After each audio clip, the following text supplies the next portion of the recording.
Okay, one more example of how to interpret the Bode plot of a forward path transfer function, how to interpret that or translate that into performance measures of the closed loop system when it's in a unity feedback configuration.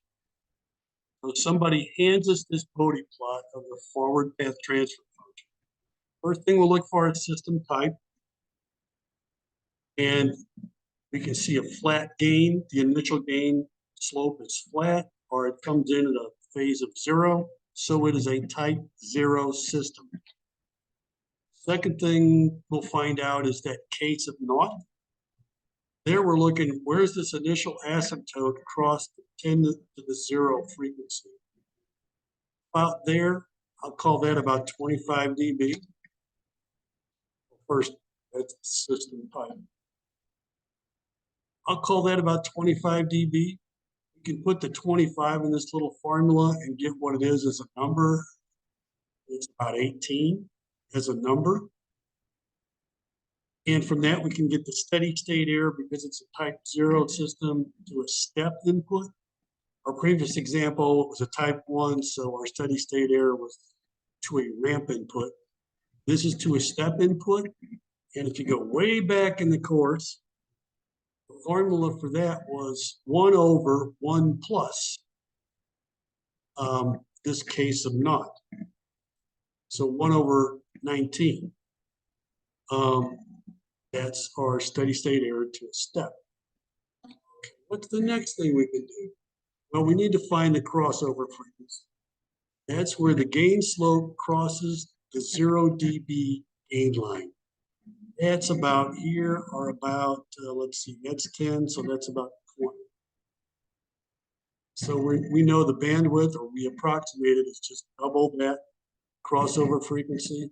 So about 40 radians per second is what the bandwidth is. Gain margin, I'm skipping in my course. But phase margin, there we're looking for, where is the gain slope cross over this 0 dB line in frequency? And we're looking for, at that frequency, what is the gap between the phase plot and the minus 180? Well, here it's pretty small, but it's below the minus 180. That is negative phase margin. I'll call it minus 5, but it means the system is unstable. So all other performance measures would be meaningless. It's an unstable system. You could, I didn't penalize my students if they said the bandwidth is 40 radians per second, but it really doesn't make any sense because this system, as given, is unstable.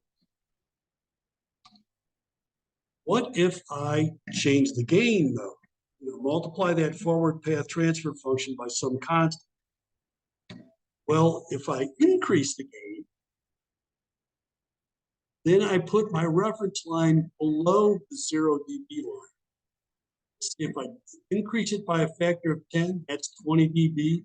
I'll say it's about here where that line is drawn.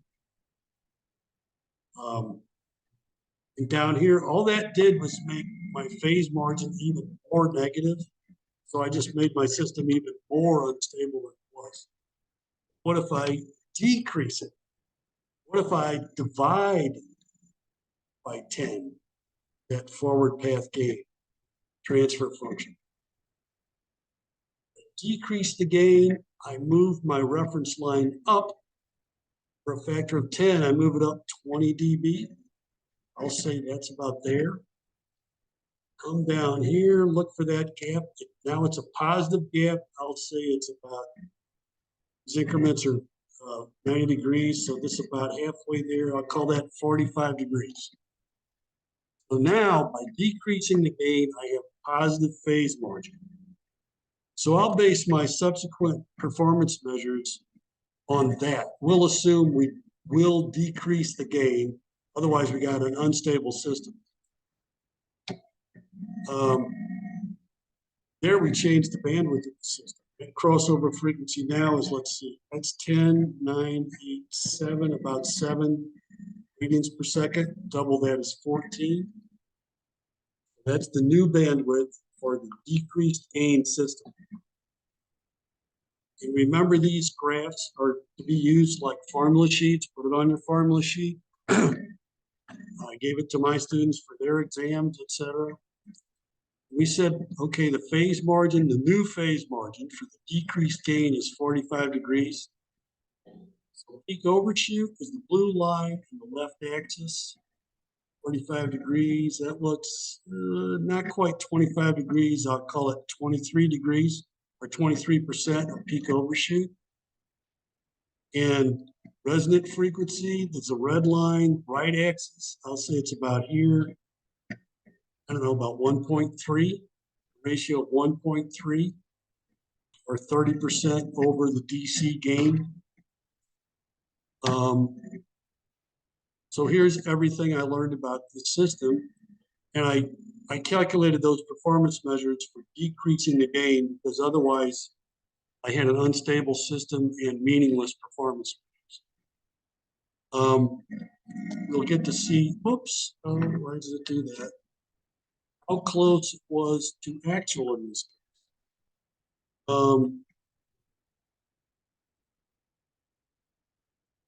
Let's see, I said the error constant was 18, it was really 20.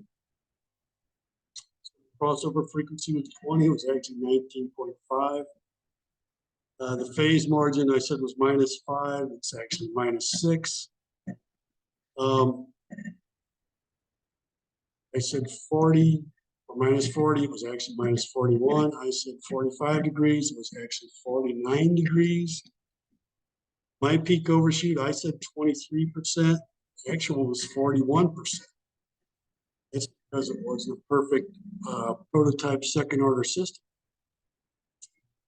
Let's see, I said the resonant peak was 1.3, it was actually 1.27, that's pretty right on. I said the bandwidth was, what did I say, 14, it was actually 11.2. So most of it was pretty close except for that peak overshoot. And anyway, that's everything you learned or approximated just from, well, basically these two charts. And this chart was given to you. This chart would be on a formula sheet. That's it for interpreting Bode plots. The next subject will be how to go about using Bode plots to design controllers. We did that for root locus. So we're going to do something analogous using Bode that we did for root locus. Save that for future videos.